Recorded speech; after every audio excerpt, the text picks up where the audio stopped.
Hi, and welcome to How Humans Heal. I'm Dr. Donnie Wilson, and today I get to introduce you to Jenny Cohen.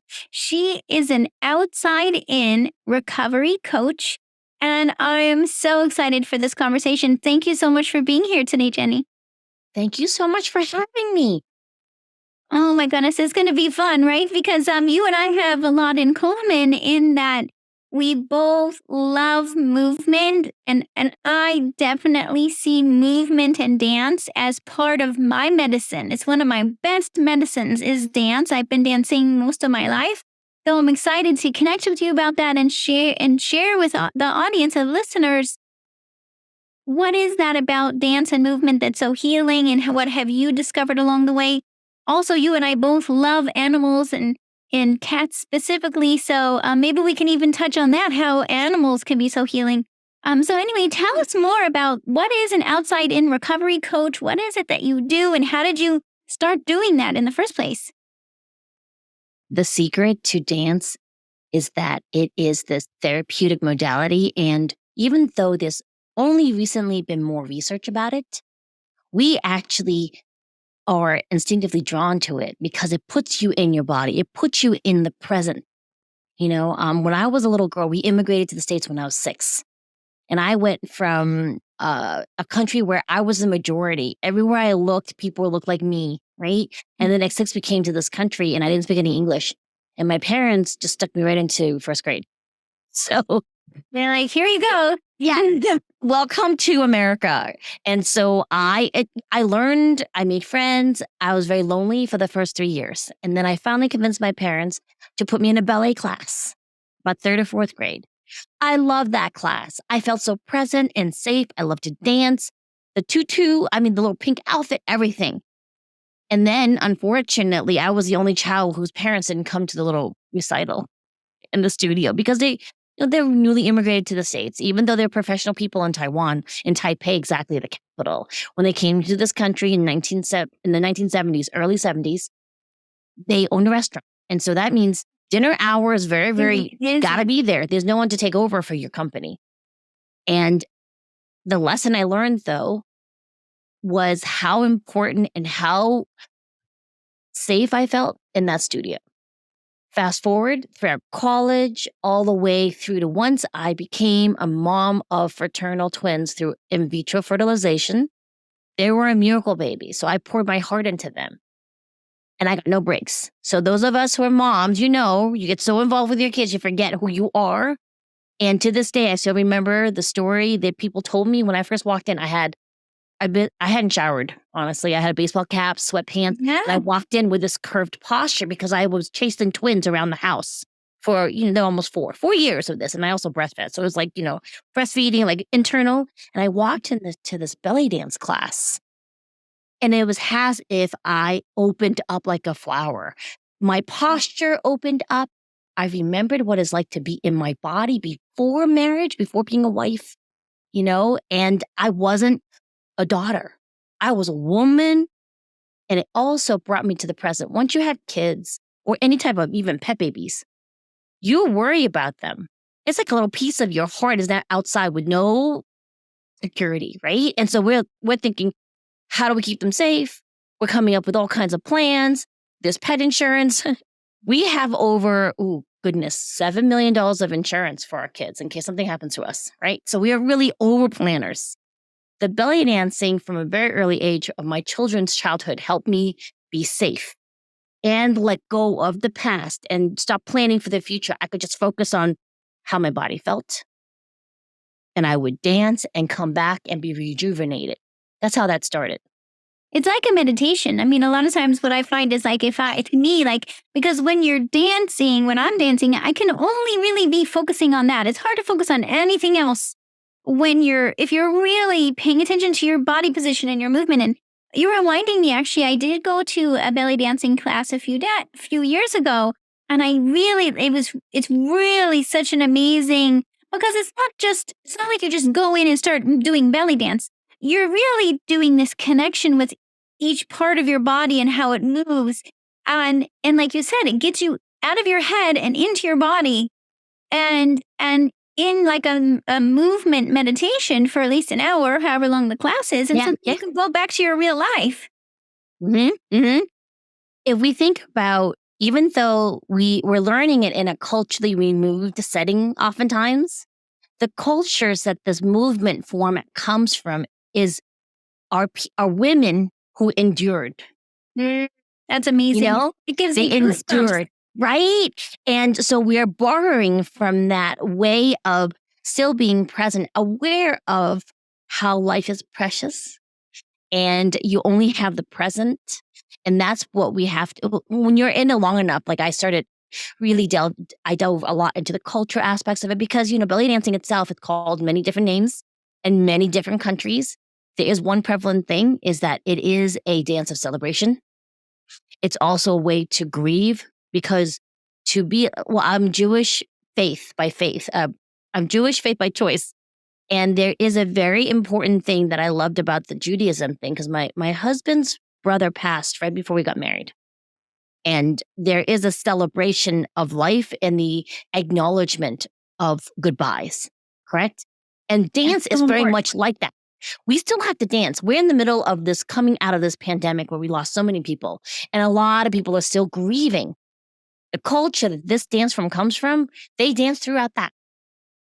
They dance throughout that coming back to our own lives and reclaiming and also in memory. It's so beautiful. It's so beautiful. And a lot of what I see, I was sharing with you that I do mostly now ballroom dancing, 15 different kinds of what would be considered ballroom dancing. And what I find is there's such intelligence and brilliance in the specific, not just the steps and the rhythm, but the patterns we're using. That these were really acknowledging that they were determined by someone who spent a lot of time moving with their body and figured out what our nervous system needs in order to heal. And so I look at it as these movement patterns that we may give it a name, a certain type of belly dance, or even yoga, or let's say salsa. These patterns were developed over time because they're healing to the human nervous system. And as our nervous system heals from any sort of stress, like you're saying, from grief, from loss, from trauma, from anything, our nervous system needs this as a medicine. And if we can start to see movement in that way, and that it's not necessarily the one's better than the other, it's that they all can be so healing. And it may be one person might prefer one over another. Tell us more about your experience with other forms of dance and even yoga, and because I know you've really spent a lot of time mastering these. You've become, in some cases, what they call a master in these forms of movement. What does that mean? And how would, if someone's thinking about it, they might be thinking, hey, how would I know what to choose? What would you tell them? Okay, so there's so much I want to answer on so many different fronts. First of all, there is a whole branch of science called the neuroscience of dance. So any type of movement married to music actually marries and ignites your entire brain. It's one of the few activities. Okay, so we acknowledge that first and we meet on that understanding, and everyone accepts that right now listening to this, right? From there, then you want to understand that everyone's perception of music is different because we're culturally different, gender differences, life experiences are different, right? As long as you acknowledge that, then the next step is because in my D.I.S.C.O.V.E.R process, we talk about acknowledging with gratitude that you are here now, not in the past and not worried about the future. That's being present. And so the giving gratitude every day. The second thing is being present through tuning into your 5 senses. So, the smell, like I always drink tea, not because I'm addicted to caffeine. Okay, I'm a little bit addicted to caffeine, but the smell of the Earl Grey ties me into the, right? Like so I smell. Yes. That's it too. I'm having Earl Grey. Cheers. Cheers, everybody. So the Earl Grey smell and the Earl Grey taste ties me into the present with my 5 senses. Then you have the sound. I have cats tearing apart my room right now as we speak. I feel my feet in my shoes, my butt in my seat. And then the last thing that I learned recently, which I really love, is if you tune into your peripheral vision, it takes your nervous system immediately down out of alarm and survival state. And those tuning to those five senses and then going, all right, I want to move to music. And from there, you then say to yourself, right, because everybody's so different, what music do you instinctively want to move to? I talk about this in my podcast because some people don't like music.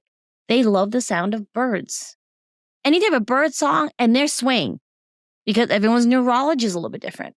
So if you do those 3 steps first, that will start gearing you towards a direction that you know is going to be very therapeutic for you individually.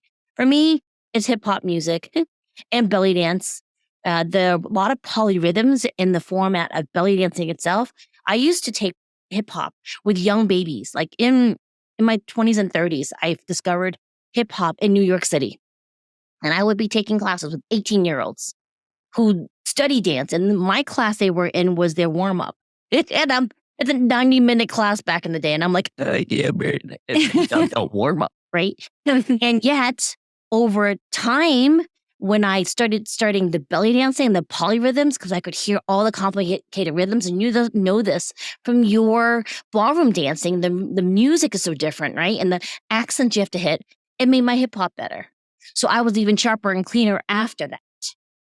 So there is the cross training you want to explore also, and that will also inform you where you want to grow and where you don't, you can say no to. A lot of times we have FOMO, right? The fear of missing out.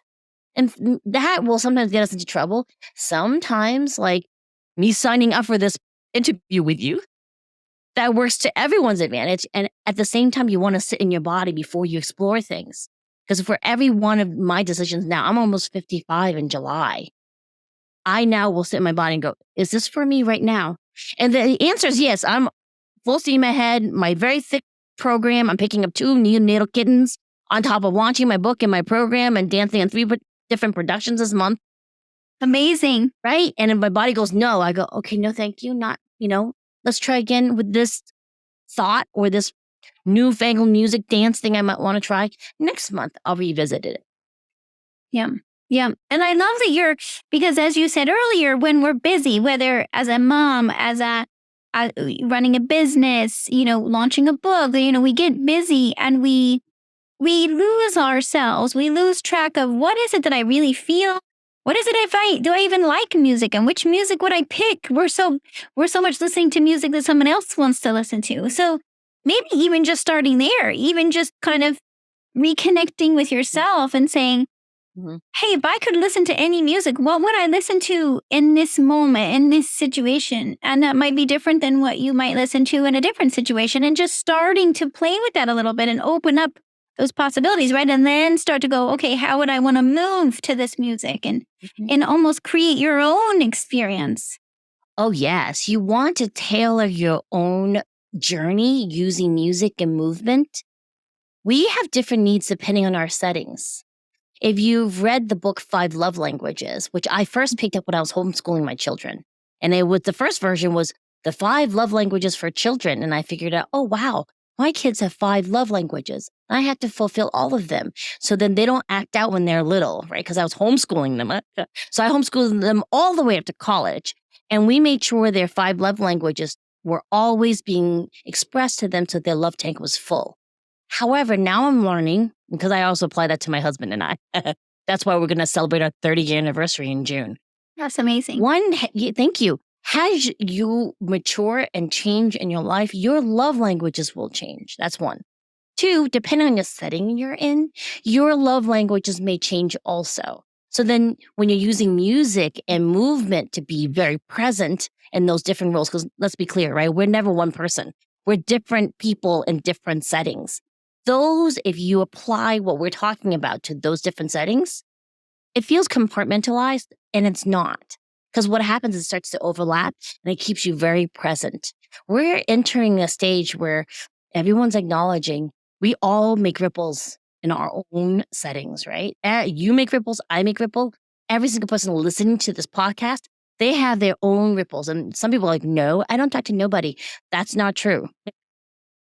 You energetically make ripples, even in your own space. That's how I adhere to it. And I think it makes a difference now, because then we all have a responsibility to make right choices for ourselves. That's how we're all going to heal communally and globally. That's what I think. And I will say something about the being busy thing. I didn't realize I was running away from my life. During my breast cancer treatment, I bribed myself with damn things every month, Dr. Donnie. Like, I was, oh my gosh. And then when I was done with the recovery, I thought, I'm just going to go back to my life because, I'm busy. I'm a mom. I want to teach belly dancing. I was starting to compete in Europe, and I had placed very high up amongst many competitors. And I thought, I'm just going back to that. I missed all the signs of my precious children who were struggling. So I had fraternal twins through IVF. They're the center of my universe. For me to have them was a miracle, is a miracle continuously today. And one of my kids, they were starting to veer towards Dangerville, and I missed all the signs because they stopped talking. And it wasn't until they came up to me, and this is a trigger warning for some of our listeners, right? They were self-harming and making plans to not be on this plane anymore. And when they told me that, at first, I was like, I got it. I went to clinical mode. I was an occupational therapist. I can do this. We locked up all the knives, put them into therapy, and I thought, I got this. And 2 weeks later, when they had a severe relapse, was when I got stuck cold in my tracks and realized, oh my gosh, Jenny, you're not present. You're not even missing when they're in danger. So I had to do real talk with myself, and then staying present and using all the modalities that are presented and explored in the D.I.S.C.O.V.E.R process in my book. I have been present. So now, even though I'm really starting to expand out now, I know immediately when my kids are in danger. Like, I energetically feel it, and I can be like, are you okay? What's going on? And even if they, sometimes they're not honest with you, right? Even friends, I'm fine. And you're like, no, I feel something's going on. What's up? So I'm finding that balance, and I do that with myself. Am I strong enough to do this? So tell us. Yeah, you mentioned a little bit of your D.I.S.C.O.V.E.R process before, but is it something you could go through and say, here's absolutely. And of course, I'm going to be sharing a link to your book. The book is this Outside in Recovery, right? Is the name of the book? Yes. And that's available already now, so people can get the book and read. But give us a sneak peek at the D.I.S.C.O.V.E.R process, if you don't mind. Absolutely, I would love to share, because one of the things I struggle with, everyone needs to heal, right? Not everyone can afford to get the coaching right, because you have to heal to be able to be productive and make money and then really heal on another level. And I wrote the book and produced it so that everyone can get their hands on it right now. We could all heal together and elevate together. The rising boat. The rising tide lifts all boats, right? Yeah. So the D.I.S.C.O.V.E.R process, the D stands for really confronting and acknowledging, especially for the breast cancer survivors, because this is geared towards that, even though D.I.S.C.O.V.E.R process is applicable to everybody, okay? For us specifically, did I almost die? That we have to confront, because a lot of times we kind of blow over it. I should be happy. I should be lucky. How could I not feel anything but grateful every moment of the day? So then we just deny it. Yeah. And that is essential for us to be like, wow, it's a miracle. I'm alive. Like the elephant in the room that needs to Yes, it's the elephant in the room. And then that means that for us to acknowledge that, and I think it applies to everybody that has survived this global shutdown, right? Yeah. We need to celebrate every day. Every day needs to be a mini celebration. The I stands for movement is essential, because everything that's alive moves. Cells move. Atoms vibrate, right? And for us to get better beyond the trauma that we're healing, because for me specifically, anyone who has gone through any type of cancer treatment, you have to sit still for them to pump the medicines in you. You have to sit still for them to do the biopsies. And those of us who have had to do mammograms, you have to sit still where they mash a part of you that should not be mashed to that thickness, and then hold your breath, and then try not to punch the person who's really sweet, or whose job it is to do that. in different angles too. Like you mash this way, you mash, right? Yep. The movement, the I move, you move of the I part is reasserting our power. Mm. Right? Now, stands for somatic intelligence. We are now starting to really discover and acknowledge how we say, well, my brain controls my body, correct? The heart has 100,000 neurons that are reflective of the same as the brain. Our gut system is so complex, no one even quite understands it yet. So when we want to do something, our brain, right, our conscious part, our body tries to fulfill it, even to the point it hurts itself, correct? Yeah. Elite athletes do this. My kids were with gymnasts, Dr. Donnie. And the torture, under the guise of training that people go through, marathon runners, you have to turn off the pain centers in your body. And then will run in spite of a sprained ankle because they have to train those certain number of miles per day, correct? And so we need to acknowledge that your body is a sentient being and an intelligent system inside of us. And it actually has to be a back and forth. Yeah, on a conscious level. It's a two-way communication. It's not just top down. It's body up. And I see what you mean. Like we maybe have been ignoring the signals from our body from so long that we need to learn how to listen. We have to. It is actually very essential. I love this current movement towards introducing children to yoga. That needs to be for every child in the entire continent. I agree. That's how we're going to change global consciousness. C is, can I self-love? So self-love, right? We think self-love is be like, well, I was raised, I'm 55 in July, right? So back in the day, it was like tough love. Self-love is tough love. Like, you're not going to there's no grace given to you. It's, how dare you eat that extra cookie? You can't afford that. I'm in menopause. Versus, wow, what part of my childhood that I'm healing from is asking me, I want that cookie, when I know in my post-menopause body from chemotherapy, that cookie's not going to help me feel better. Yeah, it's like, right? it's that acceptance of self and love of yourself to be willing to ask the questions versus just being hard on yourself. I've been celebrating JOMO, the joy of missing out, not FOMO. I like that. I like Right? that, JOMO. Yeah. Right, because JOMO is really literally saying, I come first. And even in every culture, unless we're talking about Wonder Woman's culture, right?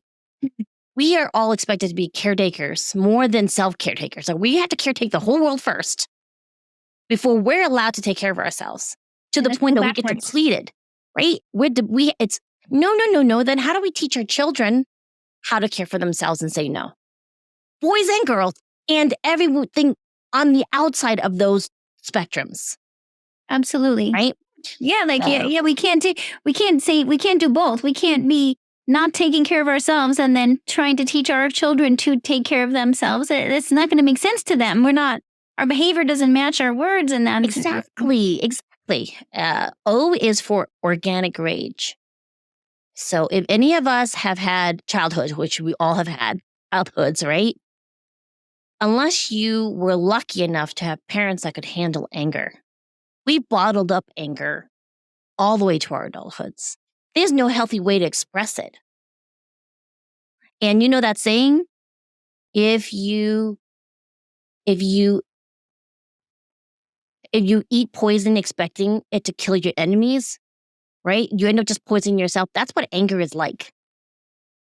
It doesn't hurt anybody else but you, really, honestly, unless you're physically hurting somebody else. And it's still hurting you. It's poison to your body. That's such a good way to say it. Yeah.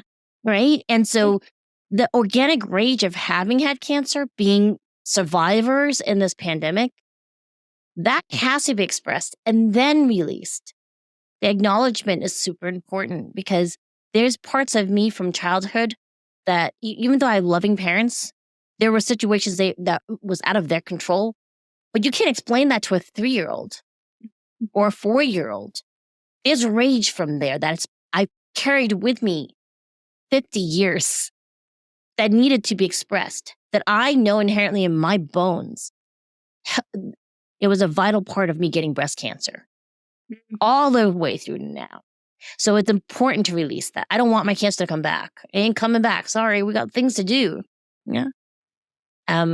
B is the Venn diagram of your life. Everything overlaps over everything. I'm the center, like the bagel from everything everywhere at once. That's us. And then everything else overlaps around us. My logo is overlapping petals because when we like to compartmentalize, and sometimes our human brains can't comprehend too much of it. So we compartmentalize until we get a little bit more developed, and then we can then go from there. Okay, 2 more steps. E is elevated self-talk, and that does relate to the self-care and saying no and the self-love. There is a huge acknowledgement and introduction in the E step of how your subconscious is actually doing all of the goal achievement in your life. We set goals here consciously, but subconscious does everything to get us there, right? And I know because I don't know if you noticed, I know, Jenny Cohen, but I am very Asian. And it's like centuries of this very debilitating internal boundaries. It's in my cells, this very negative self-talk. There's no individualism where I come from. It's cultural, but then there's also transgenerational, just to be able to acknowledge like, hey, this is, and I'm so glad you bring awareness to this, and just say it in a way that's like, it doesn't have to be victimhood either, right? Correct. It can just be, I'm acknowledging this as part of me, and how can I then support myself through it, with it, transform it? Yes. When I am feeling guilty, it's not my voice, it's my mom's voice. It took me years of therapy to get to that point and understand, oh my gosh, every time I feel guilty, it's the shadow of a voice that is inciting shame when there's no need for it. And that's also part of this. And so you got to move outward to inward. And R, the most important thing, similar to what you were saying before, Carl Jung has this very famous quote that I love, right? Until we make the subconscious conscious, life will happen to you and you'll call it fate. Mm-hmm. And that's basically what this book talks about. And I give a lot of personal stories.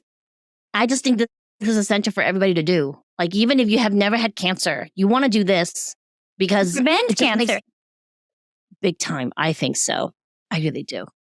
I can totally see it. And I think not just cancer, but any kind, heart disease, autoimmunity, dementia. I mean, every health issue. Even I teach these aspects in the women I work with who are at risk for cervical cancer, right? Another cancer. It's this HPV virus that we most all are exposed to, but why in some women does it cause cervical cancer or other types of cancer? I see that it's sometimes does come to these aspects that could be considered on an emotional, spiritual level, but it's like we can so easily want to just push it under the rug and go on with whatever we're doing. You're saying it's worth it to stop whatever you're doing and work through these. Even do you encourage people to go like step by step, one by one, or do you encourage people to kind of work on all of them together, integrated? Those of us who are not familiar with movement that are listening into this interview and you don't move much, you got to start there. Yeah. Okay. Because it gets you present immediately. Right. And then some of us who are doing a lot of movement, you still want to start there because you want to retrain yourself not to use your movement as a form of escape, which is what I did after a while. After my treatment was done, I went back and really threw myself into movement. I was belly dancing, huge performances, standing ovations, and I would look in the mirror. I put a mirror here to remind myself. And I could not see myself. I would see the outlines. I mean, like full on makeup. If you go on any of my social media, you'll see pictures of me competing and doing huge things. I was a wizard for Wizard of Oz and this belly dance production. And I look now and I remember back then, I could not see myself in the mirror. Interesting. And that is really important to acknowledge when that happens. And that's okay. And yet at the same time, if you're not in your body, then you can't be of a support to yourself and the people that you love around you. I'm very motivated by my family. And I think if it were not for my children needing me, I would still be running. This book never would have been written. And it was this, if I didn't, I would lose my children. This one particular precious baby of mine, they're full grown. To me, they're still that little baby that I went through in vitro from, you know? It was vital because we would have lost them. We would have lost them. It really does touch you deeply when you realize, wow. And to then allow our life experiences to transform us. Allow, this, it's okay to like make choices then based on what are your priorities? Right? If the priority is being able to spend time with family and be there for them, that sometimes that's what gets us to change to look closer and really figure out what we're missing and what we could do differently. Absolutely. And, there are people who will say, when I tell this story, well, I don't have kids. And I'm like, well, you still have people waiting for you to help them live their life. So we only heal. Very few people can heal in isolation. We heal in community, right? I've never planted cabbages, but I love this story. If you plant your cabbages a certain distance apart, they grow very closed off, like very tight heads. Mm-hmm. If you grow them a little closer together, they all open up. Wow. Right? So heal like a cabbage with us. Heal in community, because even if you feel like you're alone right now, you're actually not. You're really not. If you feel alone, that's a part of your trauma state. And so if you're hearing this and you're like, I'm alone, and then a little part of you like, no, you're not. Then this is a call to arms for you to find ways of therapy to take that isolation mask you put on yourself and take a look at that. It's different if you're in a very toxic situation like a family or a workplace. We're not discussing that. That's a whole nother episode. Right? Yeah. We're talking about when you've been so enveloped in trauma, you feel isolated and alone in spite of obvious signs that you were not. That is an absolute call to arms. You want to address that. Do this process and see if it helps. And of course, you want to book a call with me? Go to outsideinrecovery.com. I have all these bookings available. We'll chat. You don't have to buy anything from me. I'll tell you how to apply these steps. That's fine too. It's vital that we all start healing. I love it. Thank you so much for sharing that. Yeah, I'll put a link outsideinrecovery.com. Yes. And I saw one of your cats there a second ago. For me, animals have been such a healing part of my process, even since childhood, because they can. And you're talking about feeling alone. A lot of times, it's having an animal, a pet, that really can help you connect. Even when we've had difficult or toxic situations, traumatic situations with humans, sometimes then we can connect with an animal in such a way where they can be so healing for us. And of course, there's research on this too, but I'm curious your experience with animals, because I know you choose to have animals in your life. So the universe provides the animals for us. I'll be very frank. People will kind of look at me aghast and be like, you have 13 cats. I'm like, yeah. Well, technically we have 12.3 because my 13th is very small. But yeah, we have 13 cats, and every one of them is related to trauma in our lives. If we really acknowledge, look back over it, and I was so present during those times that I did not say no when those cats came to find us. They talk about that, right? Cats find you. You don't find the cats. They come into your lives for a reason. It's universe, people who believe in God, source, saying, you need healing. So here is this little bundle of purring joy for you. Yeah, it's got nails, but that's, it's like roses. They have thorns. Just be aware of it, right? And I know, right? She's giggling, but it's I so like true. that. It's Right? perfect. I love that. Yeah. Right? And I always joke, my house when I moved in came with a colony of cats. I didn't, like that, right? Like they were just here. I realized I moved onto their property. Bingo. Bingo. And I didn't do it alone for my child who was in danger. We had just moved to Salt Lake City and I signed on to volunteer because I was fostering in New York. And then we moved to Utah and I signed up. And just as my child had the relapse and was really, really bad, I got a call from best friends here in Salt Lake. We need you to take 3 kittens. I'm like, heck yeah.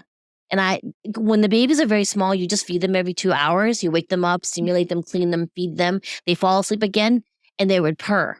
So I put them all around my child's chest. And because I have a twin girl and a twin boy, and they, stay together during this rehab thing, because, the other twin would support the one in danger. And the pictures of them sleeping with these baby cats.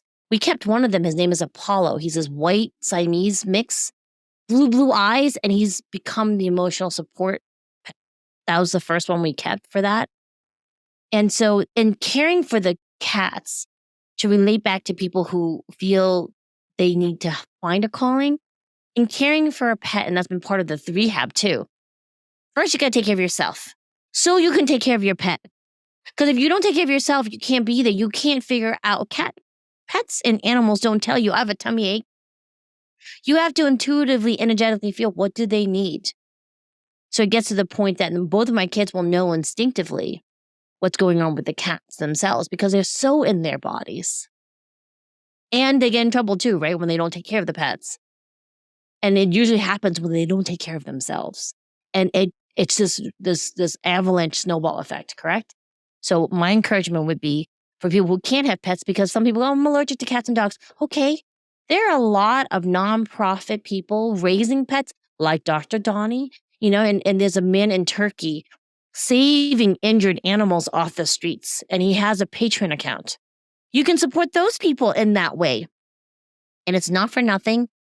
Aren't kitten videos the hands down most popular videos everywhere? Tune into those to help cheer you up. Don't watch the ones where they're injured, okay?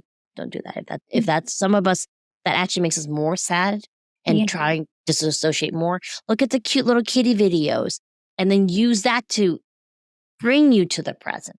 Then do the movement with the present. Then do the discover process. And really, you're going to find your life is going to turn around. Amazing. Oh my gosh. Thank you so much, Jenny, for sharing here today and writing your book and sharing your experience and your, really it's like what you learned in your life and your healing process and is such a gift to others in terms of how they can then apply that in their lives. So thank you again so much for that. And you, even though you mentioned you live in Utah, but people can access you online, right? From there, wherever. Yes. Please. The booking a call link with me, it's on the platform of Book Like a Boss. Make sure you get the phone, put in your phone, not because I want to bug you, but I did that platform because I'm so busy. I don't remember the appointment unless my little text goes, hey, you have a call. Right? I mean, this interview, I have it written everywhere. I'm so excited. If I have other things, sometimes your subconscious will make sure you don't make the call. Because anything new, your subconscious thinks is dangerous. It's unknown. And we want to make sure when you set up a call with me, you're set up for success. The text option will remind you, you book a call with me, we'll have a little chat. I record everything so you can just go back to it and reference it. You don't have to take notes. Because my job is to take notes. Your job is to listen and share and be in the present, and you get a recording of the call. And then if you want to work with me, you can do like an app of classes, or you can do the whole program that goes through all 8 of the steps. Awesome. And it really brings me back to thinking about, as you said, our subconscious is kind of creating our reality. And if we're not paying attention, it'll just recreate what we've already experienced in the past because it tends to do that, or it tends to recreate what it's used to, what it's familiar to. And so if we want to create something different in our health or our life in any way, in our relationships, in our experience, then we're going to need to take some actions to shift that, right? That state, that to process what we don't need anymore, let go of, process the anger, let go of resentment, process the grief, like you're talking, encouraging people through your process. So then we can choose more intentionally going forward. And so that's what I hear when you describe your process and what you do, is just really helping people to get to know themselves again, to let go of things from the past and be able to then choose more intentionally in the future. And that's such a beautiful thing to be able to offer people. So thank you. Thank you. Thank you. I'm so excited to meet you. I feel like we're going to be lifelong friends, especially since you live in Long Island, where we lived for years when I was working in the city, New York City. The thing I want to just encourage everyone to do is it's okay to give yourself grace when you set these goals and you're not achieving them. Yes. Or, you want to have friends and they don't come to fruition.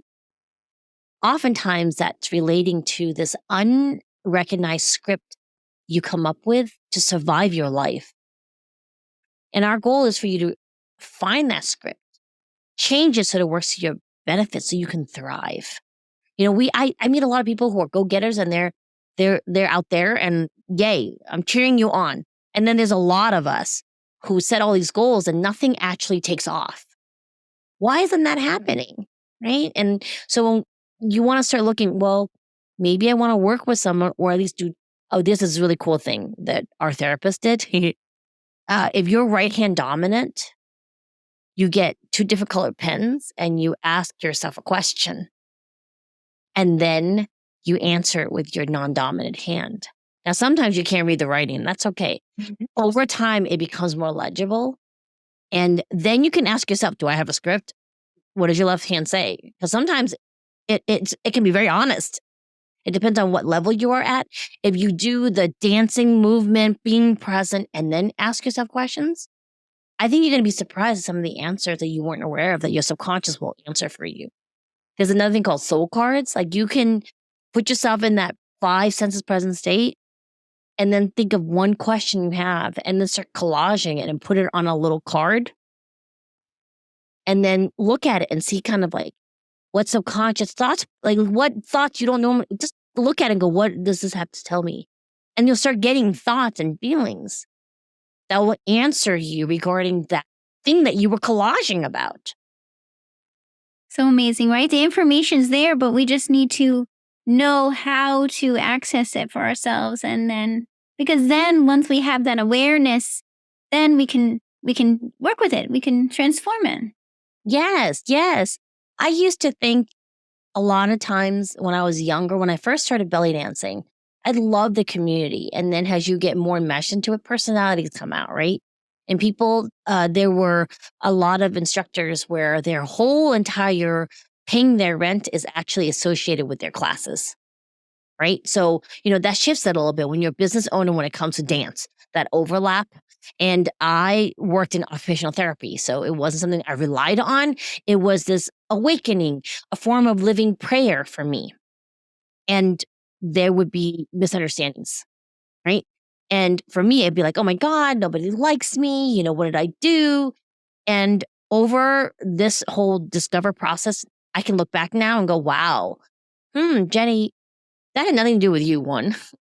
2, your subconscious was so busy setting up another setup where you would not feel safe, where you would not feel seen, where you would not feel worthy, because that was my babyhood, like from before birth until about 12.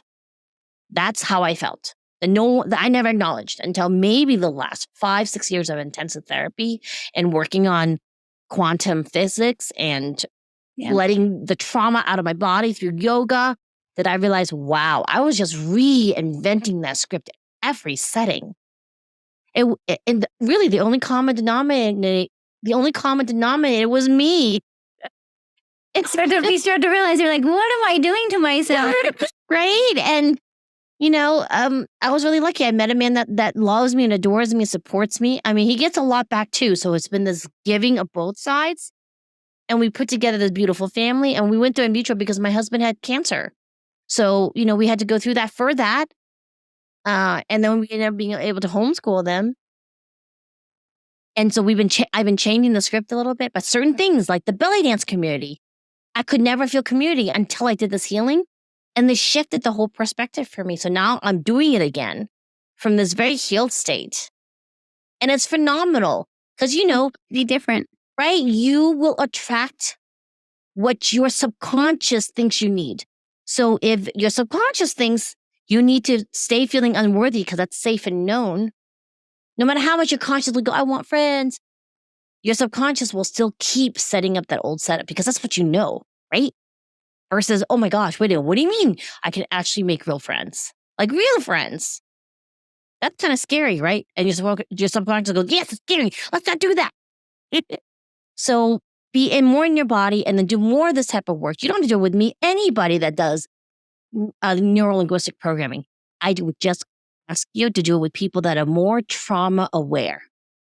Because there's no shift now in that work to being more trauma aware from a cultural and race-based understanding, and especially in our country in the U.S. Right? I'm glad you're mentioning the neurolinguistic programming because I see that in your certifications, and I hear that that's a lot of what you're implementing. So that's also part of your work then now is Yes. That is the E and the R part, the unconscious, subconscious, and our bodies. If we're not familiar with it, if your subconscious even gets an inkling that it's dangerous, it will do everything it can to undermine your learning and healing process. Not because it wants to undermine you. It's just something new that's going to shake the foundations that we lived our lives. it's a protective response, but that's just ending up sometimes protecting us from something that could help us. Exactly that. And it was from me doing the whole movement-based, somatically informed, that when the opportunity to train with Avalon Empowerment came up, I was like instinctively, right? That whole, is it FOMO or JOMO, right? I was like, no, I want to do this. Like that. I did the interview and I put a deposit down. And it was the best thing I could have ever asked for. And so because they're involved, they're very, very trauma aware. And so that's enveloped in it. And there's one thing that I really love about it is Evolve Neurolinguistic. There's a huge focus on forgiveness. And related to that organic anger and the O that we talked about, forgiveness, again, you have to acknowledge the feelings. Every part of us, all the past parts of us, stuff in the trauma, right, that we're trying to bring forward to the present, they're still enmeshed in the anger. We have to help them acknowledge that. For me, part of my youth was always feeling that nobody recognized how unfair my life was and how hard it was for a 4-year-old. And that part of me needed me, not nobody else, just me, to be like, oh my gosh, that's really hard. That's not fair. That's, oh my gosh, and then be like, well, okay. And then from there, you bring yourself forward, right? Consciously, we don't remember everything, but subconsciously, we remember every single detail in our lives from before we were born. And that subconscious has categorized everything in our lives to make a safe system to get you to where you are now. So we just got to figure out that system and then kind of reset it so that it comes and works in your favor. It's like that song, Pronoia. Have you heard it? I'm not sure that I have. Okay. So the artist is called Carly Pearl. Okay. And she just produced a song called Pronoia. And it is the belief, it's the opposite of paranoia. So pronoia is the belief that the world is conspiring to work in your favor. And I listen to the song every day. I'm not gonna blow your eardrums by singing it. It's part of my live talk that I'm doing for this Go All In Summit in Arizona, the end of this month. And I just love this song because I've lived my whole life in paranoia. I am I mentioned we had $7 million worth of insurance for my kids. My children do not need $7 million of insurance, but that's what my husband, because of his cancer, my cancer, this and that. We're so worried about what happens if we disappeared. What would happen to our precious miracle babies that we worked so hard to bring into this world, right? And reshifting and healing and knowing that everything is working in our favor, it's helped me be more understanding of the fact that one, my kids' souls, I'm going to get woo-woo, sorry, but my kids' souls picked their challenges before they came to this earth. I'm going to get emotional. And they picked me as their mother. And I'm doing enough for them. And then me, all the things that I went through were to prepare me to do my life's work. And that's the pronoia part, right? No more paranoia for us. Pronoia for everyone. I love it. Oh my gosh, that's a perfect way to wrap up this conversation. And it's beautiful. And it is. And so to be able to realize that is so powerful, because then you recognize your purpose and who you are, and then can feel the gratitude for experiences in your life, that even experiences that, you're like, why did this have to happen to me? But then you're like, oh, it happened to me because then I was able to do these other things in the future. And so it just gives that perspective that I think a lot of people are seeking. And so anyone listening, if you are touched by and resonating with anything that Jenny and I have been talking about, make sure you reach out to her and read her book or get her book. And if I can help at all on any of these topics, if you have questions, please don't hesitate to reach out to me. And that's the thing is, I know for myself, when I experience this level of healing for myself, I just want more people to know about it and know that it's possible for them too. And so we're glad you're here and listening, and look forward to hearing from you. Thank you so much, Jenny, again, for being here. Yes, hearts. All right. I'll talk to you more soon. Thanks for listening to How Humans Heal. If you liked this episode, leave a rating and a review. And for more resources, visit drdonnie.com.